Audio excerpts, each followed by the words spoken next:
परा शिव ओंकारा शिव तव शरणम्। ओम शिव परा शिव ओंकारा शिव तव शरणम्। ओम शिव परा शिव ओंकारा शिव तव शरणम्। ओम शिव परा शिव ओंकारा शिव तव शरणम्। ओम शिव परा शिव ओंकारा शिव तव शरणम्। ओम शिव परा शिव ओंकारा शिव तव शरणम्। बोले ओम शिव परा शिव ओंकारा शिव तव शरणम्।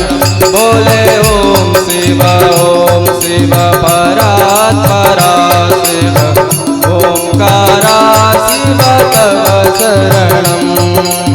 ओम शिव परा शिव ओंकारा शिव तव शरणम्।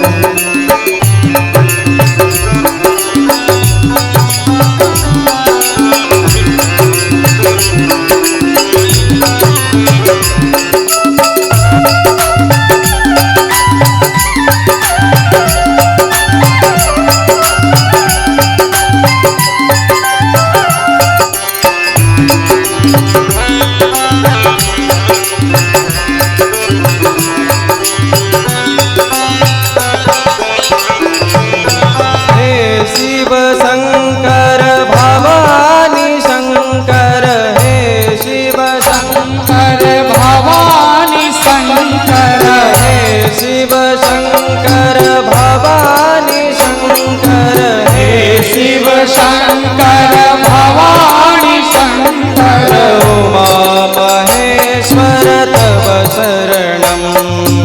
उमा महेश्वर तव शरणम्। उमा महेश्वर तव शरणम्। उमा महेश्वर तव शरणम्। बोले ओम शिव परा शिव ओंकारा शिव तव शरणम्। ओम शिव परा शिव ओंकारा शिव तव शरणम्। बोले नमः शिवाय ओम नमः शिवाय नमः शिवाय नमः शिवाय हर हर गंगे नमः शिवाय हर हर गंगे नमः शिवाय। बोले नमः शिवाय बोले नमः शिवाय हर हर गंगे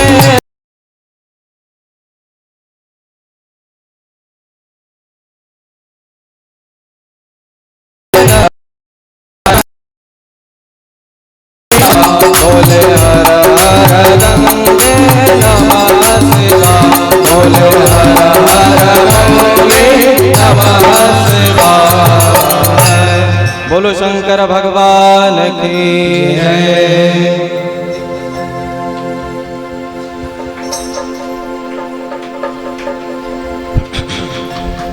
भोलेनाथ की महती कृपा से आज के इस परम पावन अवसर पर श्रावण मास के सोमवार के दिन के शुभ अवसर पर आप सभी भगवान की मंगलमयी कथा को सुनने के लिए समुपस्थित हैं। आप सभी के शुभ संकल्प से मंगलमयी संकल्प से आज यहाँ भगवान की मंगलमयी कथा की धारा बहने जा रही है, जिसमें आप सभी अवगाहन करने के लिए समुपस्थित हैं। भक्तों, आप सभी बड़े भाग्यशाली हैं, क्योंकि जन्मांतरे भवेत पुण्यम, कई जन्मों के जब पुण्यों का उदय होता है तब जाकर के भगवान की कथा सुनने का हमें सुअवसर प्राप्त होता है। और सुअवसर तो प्राप्त होता ही है, परंतु शुभ दिन का अवसर प्राप्त होना और बड़ी बात है।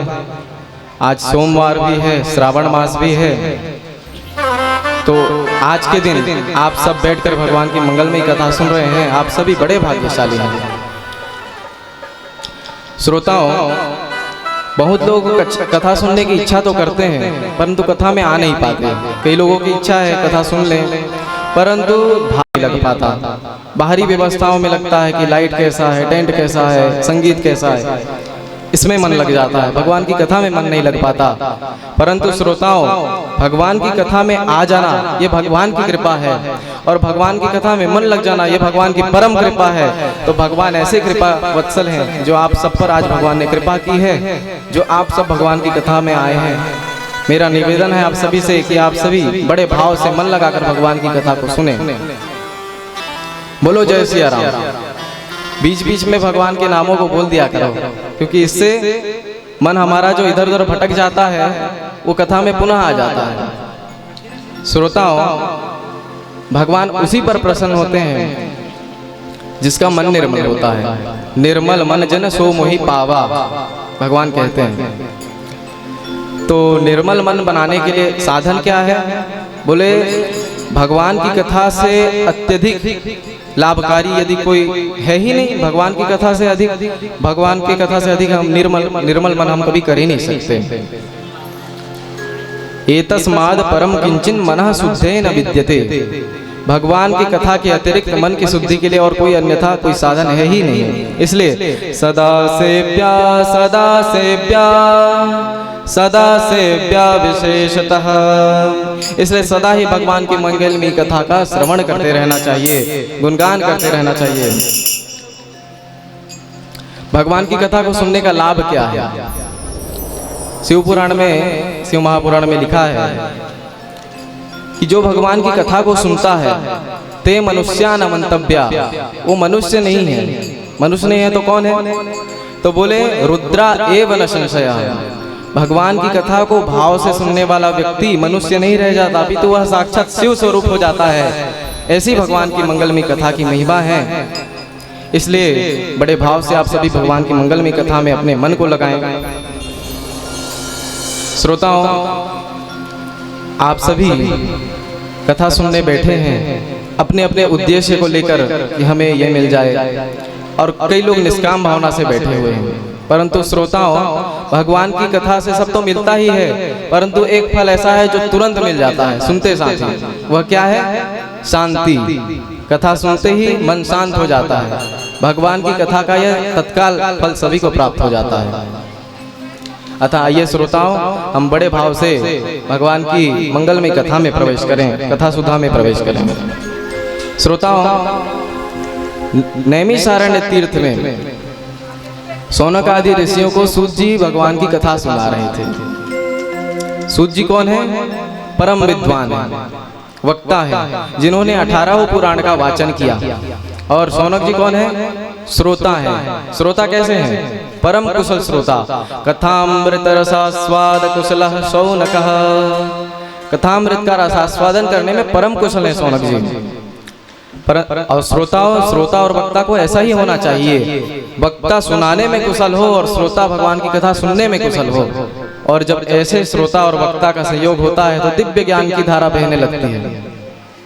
तो आज सौनक जी ने सूत जी से कहा, महाराज, कलयुग के प्राणियों के पास समय का अभाव होगा। वो भगवान की कथा में, भगवान के नाम जप में अपना मन नहीं लगा सकेंगे, ज़्यादा समय मन नहीं लगा पाएंगे। तो उनके कल्याण के लिए आप कोई ऐसा सरल साधन बताएं जिससे वो सरलता से, बड़ी सरलता से भगवान की भक्ति कर सकें। सूत जी ये प्रश्न सुनकर बहुत प्रसन्न हो गए, क्योंकि सौनक जी ने लोक कल्याण के लिए बड़ा सुंदर प्रश्न किया है। सूत जी ने कहा, सौनक जी, आपने लोक कल्याण के लिए बड़ा ही सुंदर प्रश्न किया है, इसलिए मैं आपको ऐसा परम दुर्लभ कथामृत का दान करूंगा जिसके सुनने मात्र से लोगों का कल्याण हो सकता है। कौन सी है वो कथा? बोले श्री शिव महापुराण की वह कथा है जिसके सुनने मात्र से मानव मात्र का कल्याण हो जाता है। ऐसे शिव महापुराण की कथा है। बोलो शिव महापुराण की जय हो। शौनक जी ने कहा, यदि इतना सुंदर यह ग्रंथ है, सुनने मात्र से कल्याण हो जाता है, तो क्या महाराज आज तक शिव महापुराण की कथा सुनकर किसी महापापी का कल्याण हुआ है? यदि हुआ है तो कृपा करके हमें बताइए। शौनक जी के प्रश्न पर सूत जी ने कहा, बिल्कुल, ऐसे कई पापी थे जिन्होंने शिव महापुराण की कथा को सुना और उससे उनका उद्धार हो गया। उसमें से एक की कथा मैं आपको सुनाता हूँ, ध्यान से सुने। आसीत किरात नगरे ब्राह्मणो ज्ञान दुर्बलः देवराज इति ख्यातो विश्वस्त जनवंचकः। सूत जी कहते हैं, एक किरात नाम का नगर था। उस नगर में एक ब्राह्मण रहता था। और ब्राह्मण कैसा था? ब्राह्मणों ज्ञान दुर्बल, उसके पास ज्ञान नहीं था, वो ज्ञान में दुर्बल था। उसका नाम था देवराज। कैसा था देवराज? विश्वस्त जनवंचकः, वो अपनों को ठग लेता था। अपने सहपाठियों को, मित्रों को, अपने प्रेमियों को भी वह ठग लेता था। दूसरों को ठगे तो चलो कोई बात नहीं, वो तो अपने हितैषियों को भी चूना लगा देता था। बड़ा तेज व्यक्ति था। वह बेईमानी करके खूब धन अर्जित किया, बहुत पैसा कमाया, परंतु उसने धर्म में 1 रुपया भी नहीं लगाया। परंतु श्रोताओं, बेईमानी से अर्जित किया गया धन, अधर्म से कमाया हुआ धन कभी साथ नहीं देता। अधर्म से कमाए हुए धन का उपयोग करने से वह धन हमारे शरीर में नाना प्रकार के रोगों को उत्पन्न कर देता है, जिससे वह सारा धन अस्पतालों में चला जाता है। यह अधर्म का धन की विशेषता है, वह ज्यादा समय तक साथ नहीं देता। इसलिए शास्त्र कहते हैं, धना धर्मम ततः सुखम। पहले धर्म पूर्वक धन का अर्जित करो, फिर उसके बाद उससे सत्कर्म करो, तब सुख की प्राप्ति होगी। धर्म पूर्वक धन का अर्जित करना होगा, अधर्म से नहीं। इसलिए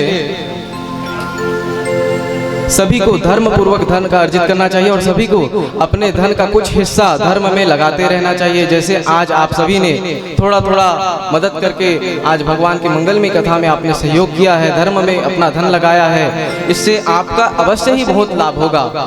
क्योंकि भगवान की कथा में यदि हम कुछ भी लगाते हैं, उससे हमारा धन पवित्र हो जाता है।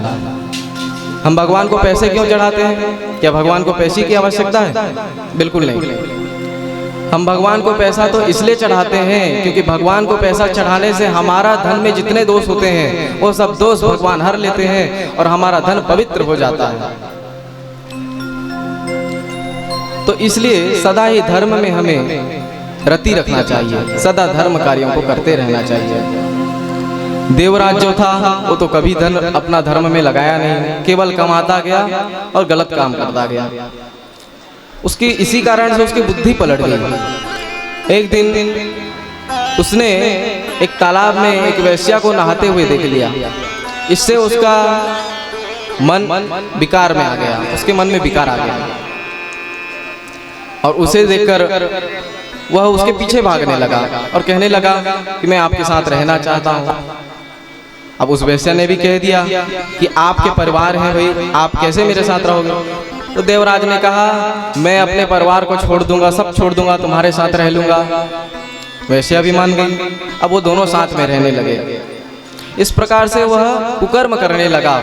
कभी भी सत्कर्म करने से वह कभी भी सत्कर्म नहीं कर पाया, केवल कुकर्म करते हुए वह अपना जीवन बर्बाद कर दिया। तो एक दिन क्या हुआ, घूमते हुए देवराज एक शंकर मंदिर के पास पहुंचा। अब शंकर मंदिर के पास पहुंचने पर उसको इतना तेज बुखार आया कि वो चल नहीं पाया। वहां से शंकर मंदिर के सामने ही पहुंचा था, इतने में उसे इतना बुखार आ गया कि वहां से आगे बढ़ ही नहीं पाया। उसने सोचा मंदिर में आए हैं तो थोड़ा समय मंदिर में समय बिता लेते हैं, शायद इससे थोड़ा बुखार शांत हो जाए। तो मंदिर में जाकर बैठ गया और मंदिर में जैसे ही जाकर वो बैठा तो उसका बुखार और दुगना बढ़ गया और वो हिल भी नहीं पाया अपने स्थान से, वहीं बैठा रह गया, लेट गया वहां। और संयोग से उसी शिव मंदिर में एक पंडित जी शिव महापुराण की कथा कह रहे थे और शिव महापुराण की कथा वो कह रहे हैं और देवराज वहां बैठकर भगवान की कथा को सुन रहा है। देवराज चाहता तो नहीं था भगवान की कथा सुनना, परंतु अपने स्थान से हिल भी तो नहीं पा रहा था, मजबूरी में बैठकर वो सुन रहा था। ऐसा सुनता चला गया। इस प्रकार से सुनते सुनते वहीं सो गया। रोज वो मंदिर का भोग प्रसाद इत्यादि खाकर वहां रहने लगा। 1 महीने तक ऐसा क्रम चला। न देवराज का बुखार उतरा और न पंडित जी ने प्रवचन बंद किया। इस प्रकार से एक दिन देवराज का प्राण छूट गया, उसका देह छूट गया। अब देह छूटा तो पापी था वो, इसलिए यमदूत उसे लेने आ गए और उसे लेकर चले गए यमलोक में। और जैसे ही दंड देने के लिए खड़े हुए, तैयार हुए, इतने में वहां शंकर भगवान के गण प्रकट हो गए। बोलो शंकर भगवान की जय। सब शंकर भगवान के गण गौर वर्ण के थे, सबके हाथ में था त्रिशूल, सब रुद्राक्ष की माला धारण किए हुए थे, सब भस्म लगाए हुए थे। उन्होंने यमदूतों को खूब पीटा और देवराज को छुड़ा लिया और कहा यह व्यक्ति पापी नहीं है, ये पापी तब होता जब ये जीवन में कभी सत्कर्म नहीं करता। इसने तो सत्कर्म किया है। यमदूतों ने पूछा क्या सत्कर्म किया है? तो बोले इसने शिव महापुराण की कथा शिव मंदिर में सुनी है, वो भी 1-2 मिनट नहीं, अपितु 1 महीने तक उसने सुनी है। इस कारण से अब यह नरक का नहीं, अपितु यह तो शिवलोक का अधिकारी हो गया है। और इसलिए रुद्रगणों ने उस देवराज को बचा लिया और इस प्रकार से देवराज का उद्धार हुआ। बोलो शंकर भगवान की जय। तो बंधुओं, कहने का तात्पर्य यह है कि भोलेनाथ जैसा कोई दयालु है ही नहीं। भोलेनाथ ने अपने भक्त को किस प्रकार से तारा, और जो उनके भक्त नहीं है उनको भी भगवान तार देते हैं। केवल एक गुण को देखकर उन पर रीझ जाते हैं। ऐसे भोलेनाथ हैं। एक भजन के बाद हम आगे की चर्चा को करेंगे। बोलो शंकर भगवान की जय। प्रेम से बोलो महादेव महाराज की जय।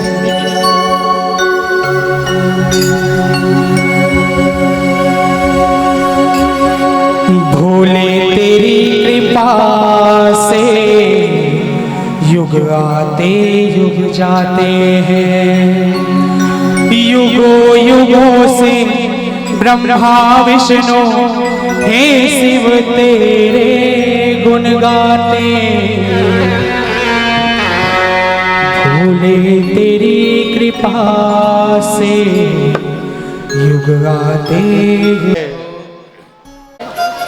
उनकी अधिक महिमा के कारण ही उनका नाम भोलेनाथ रखा गया है। भोले भाले, इतने भोले भाले हैं। एक दिन सभा में, भरी सभा के बीच में उनके ससुर दक्ष ने उनको इतना अपमानित किया, परंतु फिर भी भोलेनाथ ने एक भी प्रति उत्तर नहीं दिया और शांति से सुनते रहे। ऐसे हमारे भोलेनाथ हैं, इतने भोले भाले हैं। वह कथा कुछ इस प्रकार है कि एक बार ब्रह्मा जी ने अपने लाडले पुत्र शिव जी के ससुर जी को, जो दक्ष हैं, उनको प्रजापति बना दिया। अब प्रजापति का पद तो इतना बड़ा होता है, इंद्र के पद से भी बड़ा होता है प्रजापति का पद। इतने बड़े पद को पाकर तो दक्ष बहुत अभिमान उसमें आ गया। पद के साथ मद आ ही जाता है। तो दक्ष अभिमान में तो भर चुका था। अब और आप लोग जानते हैं, जो किसी पद को पा लेता है कोई व्यक्ति, तो विपक्षी लोग भी उसी के पक्ष में चले जाते हैं। ये संसार की रीत है। ठीक उसी प्रकार देवताओं ने भी देखा कि दक्ष प्रजापति बन चुके हैं, तो उनके स्वागत समारोह के लिए आयोजन करने लगे।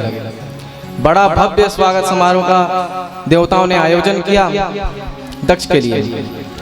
और स्वागत समारोह इतना बड़ा था कि उसमें भोलेनाथ भी पधारे, ब्रह्मा जी भी पधारे, विष्णु जी भी पधारे, त्रिदेव, तीनों देवी देवता सभी आए। जितने लोग के सभी देवी देवता आए।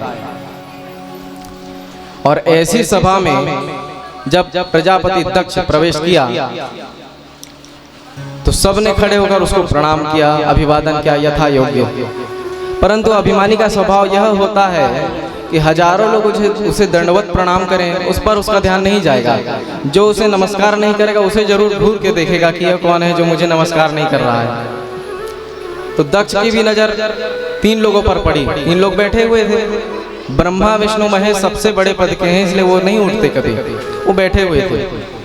अब दक्ष की नजर पड़ी पहले ब्रह्मा जी पर, तो ब्रह्मा जी तो दक्ष के पिताजी हैं, तो सोचा कि ये तो मेरे पिताजी हैं, बेटा चाहे जितने भी बड़े पद को पा ले, पिता थोड़ी उठकर उसका सम्मान करेगा, बैठे हैं कोई बात नहीं, बैठे रहेंगे। दूसरे नंबर पे विष्णु जी बैठे थे, तो सोचे विष्णु जी तो दादाजी हैं, क्योंकि ब्रह्मा जी के भी जन्मदाता विष्णु जी हैं, नारायण हैं, तो सोचे दादाजी हैं, बैठे हैं कोई बात नहीं। परंतु जैसे ही शिव जी पर उसकी नजर पड़ी तो भयंकर क्रोधित हो गया कि ये तो मेरा दामाद है, क्योंकि दक्ष की कन्या है माता सती और सती के पति हैं भगवान भोलेनाथ। दक्ष अभिमान में भर गया और इतना क्रोधित हो गया कि दामाद का तो स्थान बेटे के समान होता है, तो इसने मुझे खड़े होकर प्रणाम क्यों नहीं किया, क्रोध में भर गया। और आते ही दक्ष सभा में चिल्लाने लगा, सुनो सभी देवी देवताओं, सभ्य सभा में कभी किसी असभ्य को नहीं बुलाना चाहिए। असभ्य को बुलाने से सभ्य सभा की मर्यादा गिर जाती है। सभी देवी देवता एक दूसरे की ओर देखने लगे, किसके बारे में कह रहे हैं। इतने में दक्ष ने कहा, ये इधर उधर क्या देख रहे हो, ये तुम्हें दिखाई नहीं पड़ता, ये शंकर, ऐसा उसने अपशब्द कह दिया। अभी भी मुंह लटका कर बैठा हुआ है, अभी भी खड़े होकर प्रणाम नहीं कर रहा है, ऐसा दक्ष ने कहा। भोलेनाथ शांति से बैठकर सुन रहे हैं। पूरी सभा में सन्नाटा मच गया, सब शांत हो गए कि ससुर दामाद का अब झगड़ा हो रहा है। दक्ष अनेकों गाली देने लगा, भोलेनाथ शांति से बैठकर सुन रहे हैं। एक देवता ने कह दिया, यदि तुम्हें इतनी ही बुराइयां भोलेनाथ में दिख रही हैं, तो तुमने अपनी कन्या का विवाह इनसे क्यों करा दिया, पहले सोचना चाहिए था। तो दक्ष ने कहा, मैं इससे क्यों अपनी कन्या विवाह करता, ये तो ब्रह्मा जी का आदेश था, तो ब्रह्मा जी का आदेश पालन करने के लिए मैंने अपनी कन्या का विवाह दक्ष से करा दिया। परंतु कहाँ मेरी मृगलोचिनी कन्या और कहाँ ये बंदर जैसी आंखों वाला शंकर, ऐसा उसने कह दिया। नंदीश्वर भड़क कर खड़े हो गए कि मेरे स्वामी को तुमने बंदर जैसी आंखों वाला कहा। भोलेनाथ ने कहा, ससुर की गाली सभी सुनते हैं, हम भी सुन रहे हैं, कोई बात नहीं, कहने दो, बड़े हैं, कह रहे हैं, थोड़ा शांत हो जाएंगे। नंदीश्वर को आज्ञा न मिली तो नंदीश्वर शांत बैठ गए, परंतु दक्ष शांत नहीं हो रहा है। भोलेनाथ शांति से बैठकर सुन रहे हैं। और आप विचार करें, कोई किसी को गाली दे रहा है और सुनने वाला मुस्कुरा कर सुने तो और अधिक क्रोध आता है कि इसको कोई फर्क भी नहीं पड़ रहा है मेरी बातों पर। तो दक्ष और क्रोधित हो गया कि भोलेनाथ को मेरी बातों पर कोई फर्क ही नहीं पड़ रहा है। अंततः दक्ष ने भोलेनाथ को श्राप ही दे दिया कि आज के बाद दक्ष को किसी भी यज्ञ में कोई भी भाग ना मिले। जब श्राप दिया तो नंदीश्वर से रहा नहीं गया। नंदीश्वर भड़क कर खड़े हो गए, तिलमिलाकर बोलने लगे, ए प्रजापति, पद की महिमा को, पद को पाकर तू पद के मद में भोलेनाथ की महिमा भूल गया। भोलेनाथ यदि चाहें तो पल भर में तेरी सत्या को नष्ट कर सकते हैं। दक्ष को नंदीश्वर ने भी श्राप दे दिया कि मैं भी तुझे श्राप देता हूं कि तुझे बकरे का मुंह लग जाए।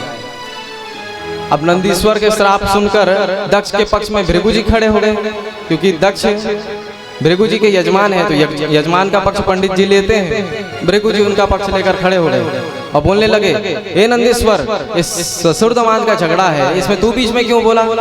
मैं भी तुझे श्राप देता हूं कि शिव जी के सभी गण पाखंडी हो जाएं। जब शिव जी के गणों को श्राप दिया तो जितने शिव जी के गण आए हुए थे सभी भड़क गए। ए बुढ़े बाबा, तू हम लोगों को कैसे पाखंडी कहा तुमने। भड़क गया और कहने लगे कि हम भी तुझे श्राप देते हैं कि तेरे जैसे चाटुकार ब्राह्मण भिकमंगा हो जाए, सर्वभक्षी हो जाए। सब ने एक दूसरे को श्राप दे दिया। भोले बाबा सोच रहे हैं ये स्वागत समारोह है या श्राप समारोह है। सब एक दूसरे को श्राप दिए जा रहे हैं। भोलेनाथ सोच रहे हैं कि सब मेरे कारण हो रहा है, मैं खड़े नहीं हो पाया इसलिए सब ये हो गया। भोलेनाथ खड़े हुए और अपने सभी गणों को उन्होंने शांत कर दिया कि चलो भाई कोई बात नहीं, हमारी गलती थी। ऐसा कहकर भोलेनाथ तो शांत हो गए और कैलाश पर्वत की ओर अपने गणों के साथ सहित चल दिए। अब देखो भोलेनाथ की महिमा देखो, भरे सभा के बीच में दक्ष ने भोलेनाथ को इतना अपमानित किया, परंतु भोलेनाथ ने एक भी प्रत्युत्तर दक्ष को नहीं दिया। और संसारी लोगों को देखिए, यदि संसारी लोग अपने ऊपर धारण करके देखिए, यदि कोई संसारी सामान्य व्यक्ति होता तो 2 का 4 करके मर देता उसके ऊपर कि तुमने हमको कैसे कह दिया। भोलेनाथ शांति से सुन रहे थे। भोलेनाथ की तो महिमा अद्भुत है। एक बार आपने सुना होगा यह कथा, एक बार एक चोर शिव जी के मंदिर में चोरी करने के लिए पहुंच गया। अब चोर स्वभाव का व्यक्ति था, उसका नजर पड़ गया, शिवलिंग पर नजर नहीं पड़ा उसकी नजर पड़ी ऊपर टंगी एक सोने के घंटे पर। वो सोचा कि सोने की घंटी को चुरा कर बेचूंगा तो बहुत धन मिल जाएगा। सोचने लगा कि कैसे उतारा जाए इस घंटी को। देखने लगा आजू बाजू, देखा इस आसपास, उसे कुछ नहीं मिला। अब वो तो चोर था ही, शिव जी के प्रति उसके मन में तो कोई भक्ति थी नहीं, तो शिवलिंग पर ही खड़ा हो गया और शिवलिंग पर खड़ा होकर घंटी उतारने की कोशिश करने लगा। इतने में साक्षात देवादिदेव महादेव वहां प्रकट हो गए। बोलो शंकर भगवान की जय। भोलेनाथ को देखकर तो वो चोर कांप गया। मैं तो सोच रहा था ये तो वैसे ही पिंडी रखी है, इसमें तो सच में भोलेनाथ प्रकट हो गए। कांप गया, डर गया और भोलेनाथ से कहने लगा, भोलेनाथ क्षमा कर दो, आज के बाद चोरी नहीं करूंगा, छोड़ दो। भोलेनाथ ने कहा, बेटा मैं तुमसे क्रोधित नहीं हूँ, तुमसे रुष्ट नहीं हूँ, बल्कि तुमसे प्रसन्न हूँ, मांगो वरदान, वरम ब्रूयात। चोर आश्चर्यचकित हुआ कि मैं तो इनके मंदिर से घंटी चुराने आया था और ये मुझे कह रहे हैं कि वर मांगो। उसने पूछा भोलेनाथ से, भोलेनाथ मैंने ऐसा क्या काम कर दिया जो आप मुझ पर प्रसन्न हो गए हैं, बताइए।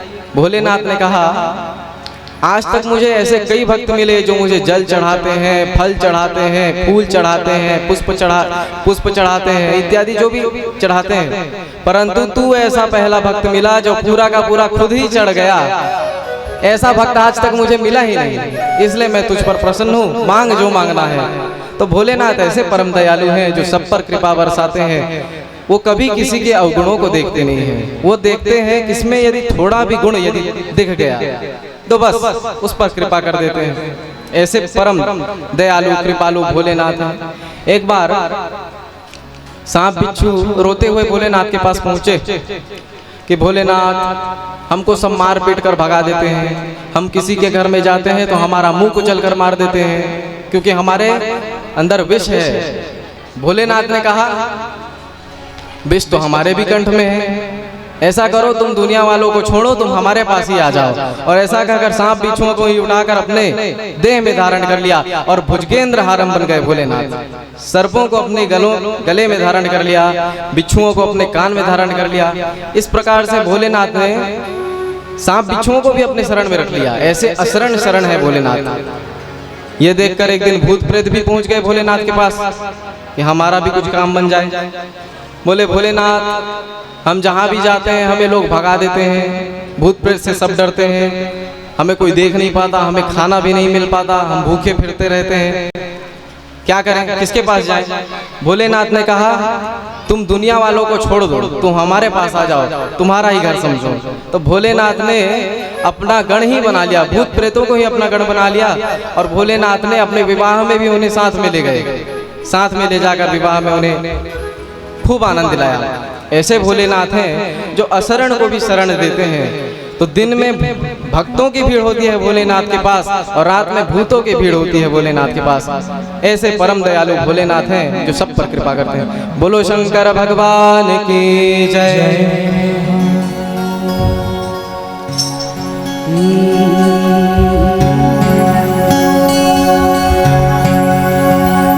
प्रेम शिव महादेव महाराज की जय। जिस दिन ओ भोले तेरा दर्शन होगा, अर्पण होगा, उस दिन सफल मेरा जीवन होगा। जिस दिन ओ भोले तेरा दर्शन होगा, उस दिन सफल मेरा जीवन होगा।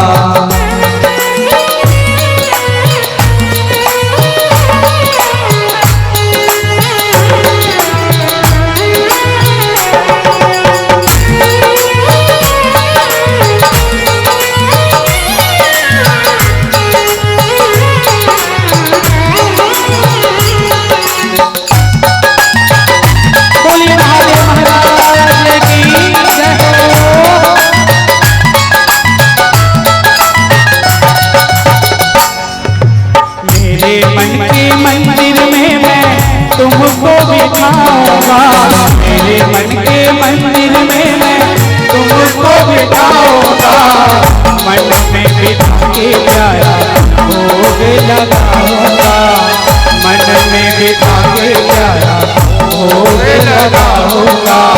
आओ भरे मन तुझ पर होगा, उस दिन सफल मेरा जीवन होगा, इस दिन ओ भोले तेरा दर्शन होगा, उस दिन सफल मेरा जीवन होगा।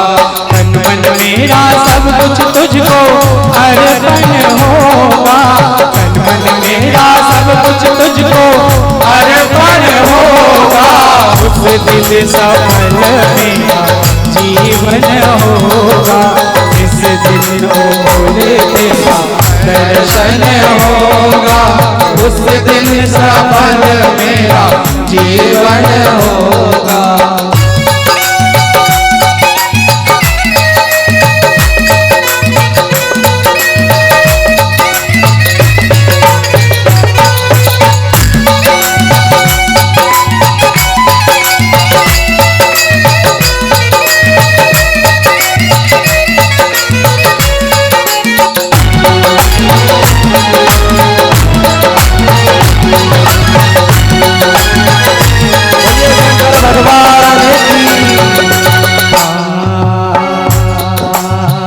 और कहते हैं कि हे भोले, तुमसे तो मेरा ये रिश्ता बहुत ही पुराना लगता है, क्योंकि मैं जब भी तेरे दर आता हूँ तो मुझे ऐसा लगता है कि तेरा और मेरा अभी का नहीं, सदियों का, परम सदियों का नाता जुड़ा है।